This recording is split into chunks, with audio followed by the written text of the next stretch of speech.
Zerologon. It's not just for Windows anymore.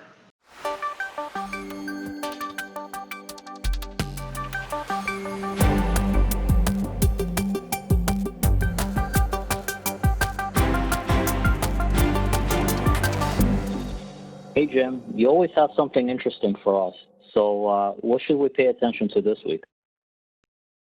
Well, yeah, a few weeks ago, I know we were talking, everybody was talking about the Zerologon vulnerability in Windows, especially, they're talking about attacks against domain controllers and so forth. And it was exploiting a vulnerability in the NetLogon service, which is an authentication mechanism that Windows uses, to talk back and forth to domain controllers.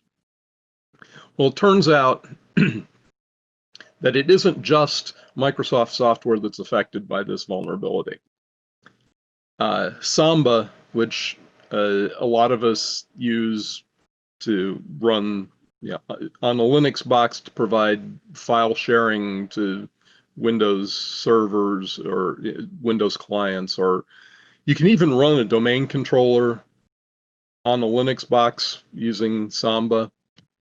Well, it turns out that the vulnerability in the protocol existed in the Samba implementation as well.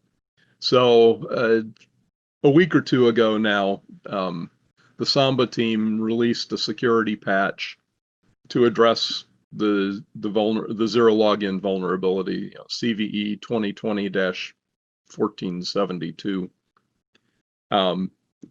So if you're running Samba, hopefully you're running at least version 4.8, and there's a setting in the smb.conf file.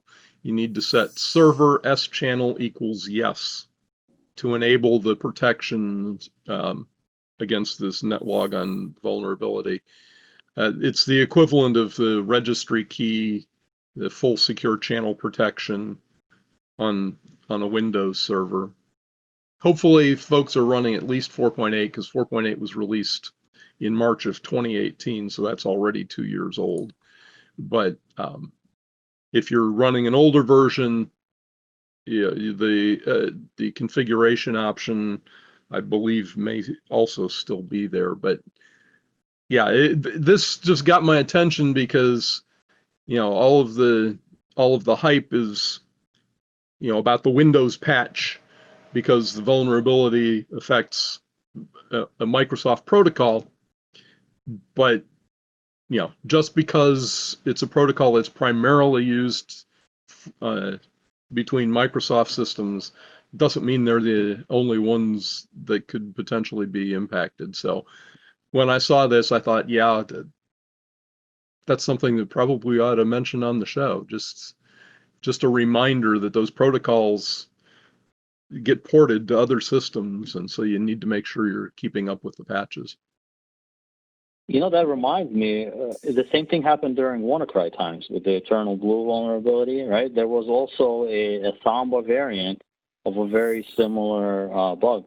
So this is yet another example of something very similar. Yeah, I think that's great that you kind of picked up on that.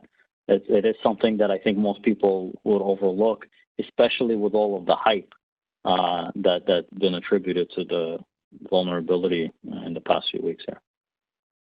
Yeah, well, and it got my attention because I do run a Samba server at home, so that my wife can store pictures on our on the file, on my Linux file system that I've got running at the house. So these things do get my attention. Well, that's how you knew the exact version numbers that needed to be upgraded. Exactly. So this one comes as sort of an aftershock to the earthquake that was Zerologon then. So I guess, Stan, you made a great point when you compared it to WannaCry, because it's very similar in that way, that this secondary one came out shortly after. But what I'm worried about is similar to WannaCry is you've got these you've got these administrators who, we're going to patch. We have these patching schedules. We're going to patch. And that's great. You should. But what about the devices that are maybe a little unmanaged? What about the box that's sitting in the corner of that closet that, most people have forgotten about? Or that home, SAN server that's got an embedded Samba implementation there. Exactly.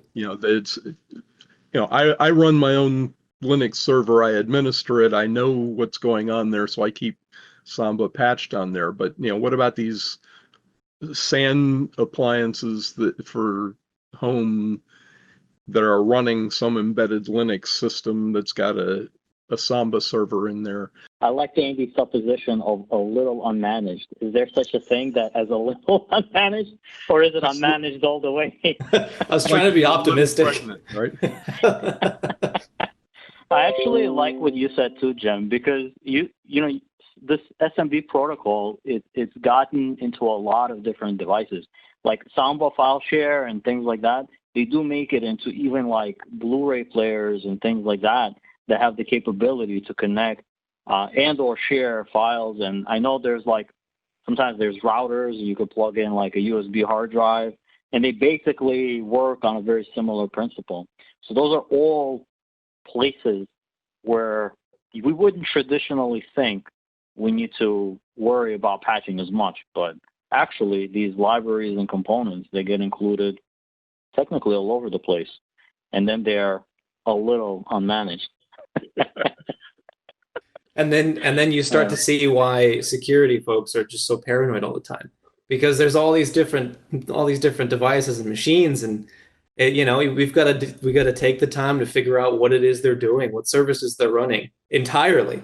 We can't just take them at their words. So yeah, well, my wife loves me. I take everything apart before we use it, just to understand all the functionality. Yeah, well, I figure it's job security. It'll keep me busy until I'm ready to retire. So it's a good way to look at it. Glass half full. Well, thanks, Jim. I think that was a great story, and I think we should all remember that sometimes these protocols affect more than just the product we associate it with.